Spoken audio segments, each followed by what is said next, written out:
Hello everyone, आप सब लोगों का मेरे चैनल बॉटनी सागर में हार्दिक स्वागत है। और आप लोग कैसे हैं? कैसी आपकी स्टडी चल रही है? आप अच्छे से पढ़ते रहें, यही मैं आपसे बार बार कहता हूँ। आज का जो मेरा टॉपिक है वो पॉलन ग्रैन से रिलेटेड है। प्रीवियस लेक्चर के अंदर मैंने आप लोगों को बहुत अच्छे से डेवलपमेंट ऑफ मेल गैमेटोफाइट के बारे में डिस्कस किया था, और इसमें मैंने आप लोगों को ये बताया था कि एक्चुअली में पोलन ग्रैन से मेल गैमेटोफाइट का डेवलपमेंट किस तरीके से होता है। और ओवरऑल आपको इनिशियली ये बहुत ध्यान से रखना है अपने मन के अंदर कि पोलन ग्रैन का फर्स्टली न्यूक्लियस इनलार्ज होता है। After that it undergo mitosis division and give rise to two regular cell, one bigger cell that is called as vegetative cell or tube cell, and other is smaller cell that is called as generative cell. Vegetative cell, bigger cell, having a irregular nucleus and lot of stored food inside it, while smaller cell that is called as generative cell, and it is of spindle shape, and this cell move within the vegetative cell. And finally pollen grain released at two celled stage, and this happen in more than 60% of the angiosperm when pollen grains shed at two celled stage, while in remaining species pollen grain released at three celled stage. Three celled stage, that is, one is tube nucleus, that is vegetative nucleus, two male gametes. Clear? इसके बाद finally well developed male gametophyte बन जाता है। और well developed male gametophyte का सीधा meaning होता है कि गैमेटोफाइट जिसके अंदर केवल एक पोलन ट्यूब हो, कम से कम टू मेल गैमीट हो और एक वेजिटेटिव न्यूक्लियस हो, ये वेल डेवलप्ड मेल गैमेटोफाइट होता है। और आप याद रखें कि गैमेटोफाइट प्लांट की एक जनरेशन है जो ऑलवेज गैमीट प्रोड्यूस करती है और हैप्लॉइड नेचर वाली होती है। Is it clear? जबकि एंजियोस्पर्म हायर प्लांट्स हैं, और इन प्लांट्स के में जो मेन प्लांट बॉडी है वो स्पोरोफाइट उसको बोलते हैं। और स्पोरोफाइट प्लांट की वो जनरेशन है जो ऑलवेज डिप्लॉयड नेचर वाली होती है, और इस जनरेशन से जो भी स्ट्रक्चर्स डेवलप होंगे वो मेनली डिप्लॉयड नेचर वाले होंगे, having the two set of the chromosomes उनके अंदर प्रेजेंट होंगे। Is it clear? तो यहाँ पर एंजियोस्पर्म में जो गैमेटोफाइट है वो हाईली रिड्यूस होता है, and it totally depends on the sporophyte that is the main plant body of angiosperm. Is it clear? अब यहाँ आज के लेक्चर में मुझे डिस्कस कराना है some important points regarding the pollen grain. तो सम इम्पॉर्टेंट पॉइंट्स को आप नोट कर सकते हैं। Some important points, some important points regarding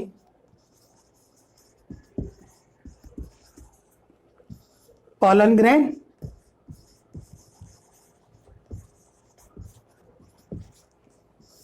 clear? यहां पर फर्स्टली आपको समझना है कि पोलन ग्रेन हम स्टडी कर रहे हैं तो एक्चुअली में इसके किस ब्रांच के अंदर हम स्टडी करते हैं। तो फर्स्ट पॉइंट आप देख सकते हैं कि study of pollen grain, study of pollen grain is known as short में मैं यहाँ पे लिख रहा हूँ, is known as what? Palynology.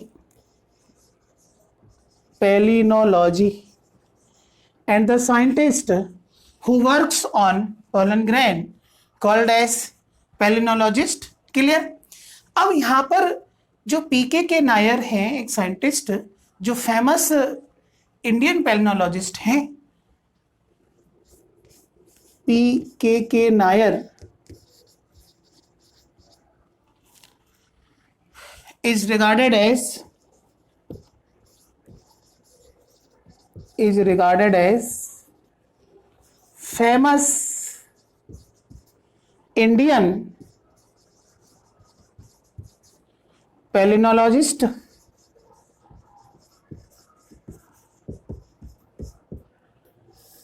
Clear. इसके बाद और इस पैलिनोलॉजी का इंडिया के अंदर जो मेन सेंटर है वो लखनऊ के अंदर है, and this centre is NBRI, NDRI, NBRI means National Botanical Research Institute. The main center of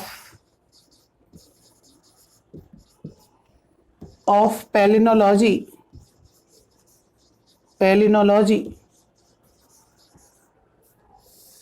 the main centre of palynology कहाँ है? Is situated at NBRI Lucknow, situated at NBRI Lucknow, capital of Uttar Pradesh, NBRI of Lucknow. और यहाँ NBRI क्या है? ये national botanical research institute. NBRI क्या है? ये national botanical research institute, clear. और ये लोकेटेड कहाँ पे है? लखनऊ के अंदर ये लोकेटेड है, क्लियर। इसके बाद में अब पोलन ग्रेन के बारे में और बहुत सारे पॉइंट आप ले सकते हैं कि जब पोलन ग्रेन का हम यूज करते हैं क्रिमिनोलॉजी के केस में to detect place of crime, it is known as itrapalynology, clear. जब हम पोलन ग्रेन का यूज करते हैं क्रिमिनोलॉजी में to detect the place of crime, then this branch is known as itrapalynology, इसको बोलते हैं। When pollen grain are used, अगला पॉइंट आप लिख सकते हैं, when pollen grain are used in criminology, criminal की स्टडी करते हैं क्रिमिनोलॉजी के अंदर, criminology to detect place of crime, to detect the place of crime, to detect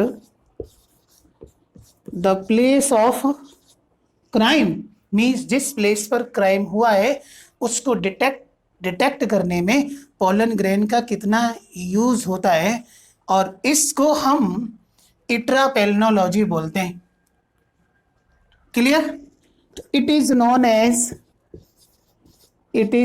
as इट्रापेलिनोलॉजी,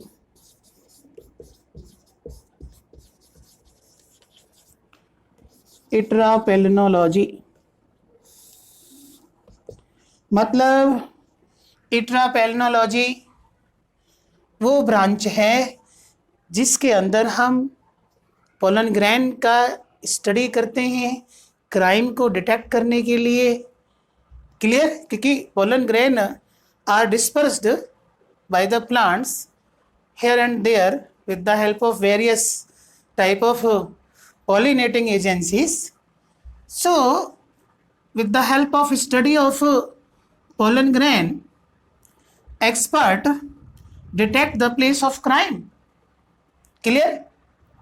इसके बाद में यदि पोलन ग्रेन की स्टडी हम हनी के अंदर कर रहे हैं, हनी के अंदर पोलन ग्रेन की स्टडी कर रहे हैं, तो उसको हम बोलेंगे मेलिटोपेलिनोलॉजी। तो the study of pollen grain present in the honey, the study of pollen grain present in the honey, that is शहद present in the honey is known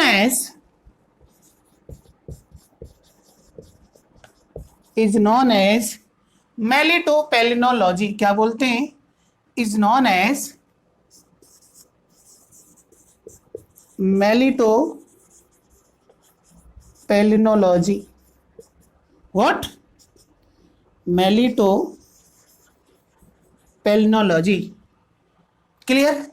क्योंकि आपको पता है कि जो हनी बनता है उसको हनी बी बनाती है, और हनी बी की वेरियस स्पीसीज हैं, मेनली 4 स्पीसीज हैं, जिसमें सबसे कॉमन है एपिस इंडिका जो इंडियन हनी बी है।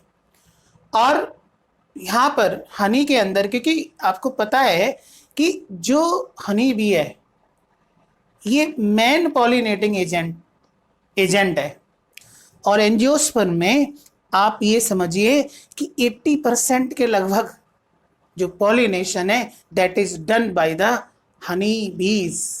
क्लियर? तो हनी बी एक very very important pollinating agent है, इसलिए अब हमारे इकोसिस्टम में इस इंसेक्ट का प्रेजेंट रहना बहुत ही नेसेसरी है, क्योंकि पॉलिनेशन ही नहीं होगा तो फर्दर फर्टिलाइजेशन नहीं होगा, और फर्दर फर्टिलाइजेशन नहीं होगा तो आगे फिर फूड प्रोडक्शन में दिक्कत आएगी, फूड फॉर्मेशन भी नहीं होगा, सीड प्रोडक्शन नहीं होगा।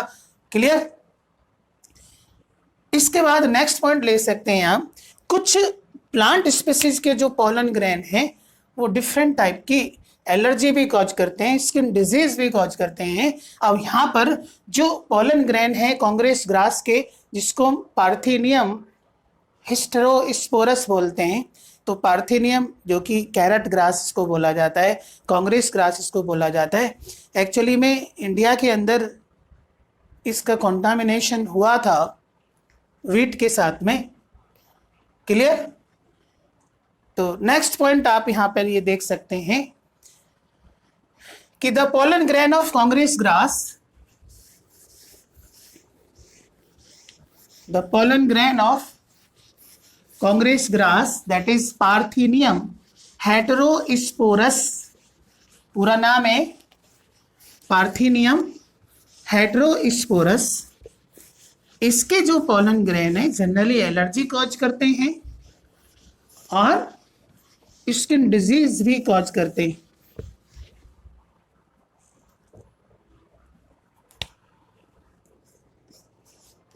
Pollen grain of Congress grass, that is Parthenium heterosporus, ये स्पीसीज है, इसको कैरेट ग्रास भी बोलते हैं क्योंकि इसका जो लीव्स हैं वो कैरेट लाइक अपीयरेंस में होती हैं, कैरेट जैसी लीफ होती हैं, तो कैरेट ग्रास को बोला जाता है। और ये एक कॉन्टामिनेटेड प्लांट है जो बाहर से इंडिया के अंदर इसने अटैक किया है और हमारे इकोसिस्टम को पूरी तरीके से इसने डैमेज कर दिया है। तो pollen grain of Congress grass causes skin diseases, causes skin diseases and allergies. इसके बाद में कुछ स्पीसीज के जो पोलन ग्रेन हैं जो एडिबल होते हैं, खाए जाते हैं, like that clematis and rose. The pollen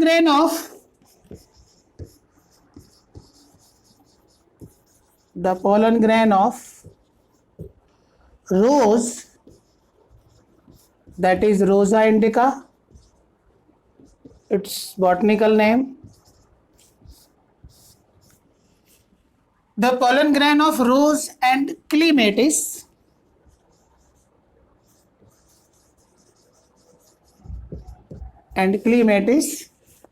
Ranunculataceae family का ये मेंबर है, आर एडिबल, आर एडिबल। इनके पोलन ग्रेन खा सकते हैं हम। The pollen grain of amaranthus ambrosia chenopodium Prosopis causes hay fever and are known as aeroallergens. The pollen grain of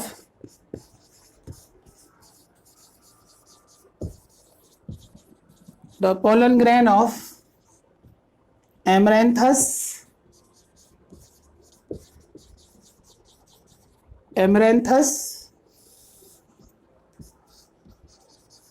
ambrosia, chenopodium,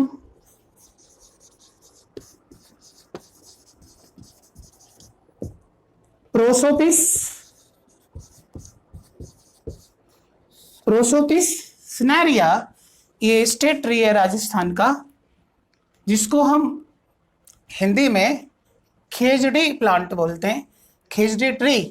तो इन species के जनरली जो pollen grain हैं वो हे फीवर कॉज करते हैं, और हे फीवर एक type का रेस्पिरेटरी ये प्रॉब्लम्स हैं, रेस्पिरेटरी एलर्जीज हैं। ये hay fever causes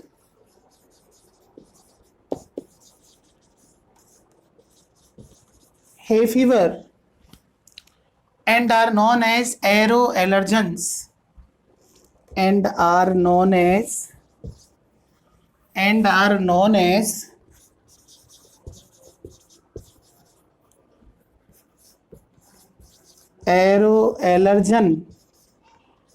aeroallergen means allergen, especially allergy causing agent, and air में ये float करते हैं and they enters into the respiratory system of the different type of organism including human beings and causes a allergic reactions that is called as hay fever. Clear? The pollen grain of pinus are winged. कुछ species में, जैसे gymnosperm में हम बात करें, Pinus के case में the pollen grain of Pinus, जो कि एक जिम्नोस्पर्म है, नेकेड सीडेड प्लांट है। जनरली इंडिया में J&K रीजन में ये काफ़ी इनके फॉरेस्ट मिलते हैं, काफ़ी अच्छे से ग्रो करते हैं। तो यहाँ पर जो पाइनस के पोलन ग्रेन है वो विंग्ड होते हैं, उनमें विंग्स मिलते हैं and they float easily in the air, are winged. So the pollen grain of Pinus are winged. तो डिस्पर्सल में, डिस्ट्रीब्यूशन में हेल्प मिलती है विंग्स की हेल्प से। तो ये एक तरीके का एडेप्टेशन है पाइनस के पोलन ग्रेन्स का। लार्जेस्ट पोलन ग्रेन मिराबिलिस जलापा का होता है। Largest pollen grain found in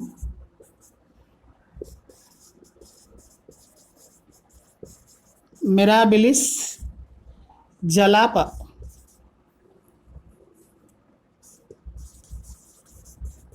four o'clock plant इसको बोलते हैं।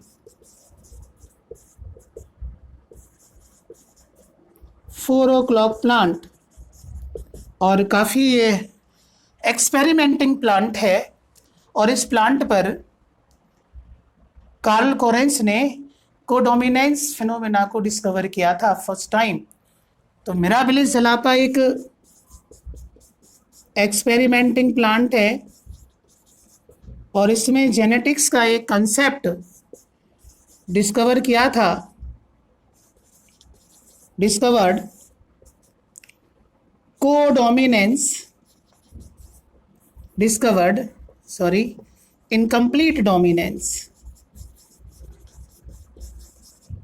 Incomplete dominance by Karl Korenz by doing his experiment on mirabilis जलापा। तो सबसे लार्जेस्ट पोलन ग्रेन मिराबिलिस जलापा के अंदर पाए जाते हैं। स्मॉलेस्ट पोलन ग्रेन मायोसोटिस एक प्लांट है। क्लियर? अब इसकी जो लेंथ है वो 250 माइक्रोन के आसपास होती है। पोलन ग्रेन की 250 माइक्रोन स्मॉलेस्ट पोलन ग्रेन।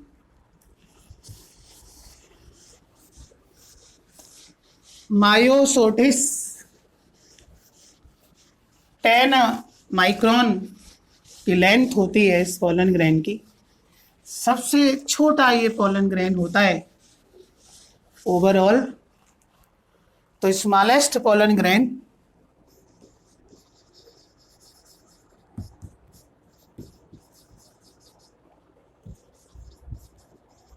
ये देखने को मिलता है मायोसोटिस प्लांट के अंदर, और इसकी जो लेंथ है वो 10 माइक्रोन के आसपास होती है, मींस 10 माइक्रोन। क्लियर? इसके बाद लॉन्गेस्ट पोलन ग्रेन की बात करें जोस्टेरा में, longest pollen grain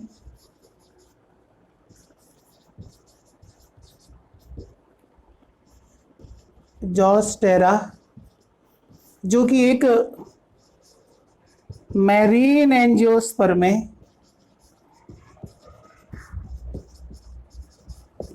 marine angiosperm है जोस्टेरा, और इसकी जो लेंथ है वो 1500 माइक्रोन की होती है जोस्टेरा के पोलन ग्रेन की। तो लॉन्गेस्ट पोलन ग्रेन है। लार्जेस्ट हमने देख लिया मिराबिलिस जलापा में, स्मॉलेस्ट देख लिया मायोसोटिस में, लॉन्गेस्ट पोलन ग्रेन जोस्टेरा में 1500 माइक्रोन। इसके बाद जोस्टेरा की एक बात और है कि इसके पोलन ग्रेन में जनरली एक्साइन इज एब्सेंट। एक पॉइंट और आप यहाँ पे लिख सकते हैं कि exine is absent in pollen grain of Zostera. Exine is absent in the pollen grain of Zostera, जो कि एक मैरीन एंजियोस्पर्म है। तो इस तरीके से पोलन ग्रेन से रिलेटेड कुछ पॉइंट्स आपके सामने हो जाते हैं। इसके बाद नेक्स्ट टाइम मुझे आपको डिस्कस कराना है पोलन ट्यूब से रिलेटेड कुछ स्पेशल पॉइंट्स, और आप अच्छे से पढ़ते रहें। आपको अच्छा लगता है तो मेरे चैनल को आप सब्सक्राइब करें, लाइक करें, शेयर करें। All the best, see you again.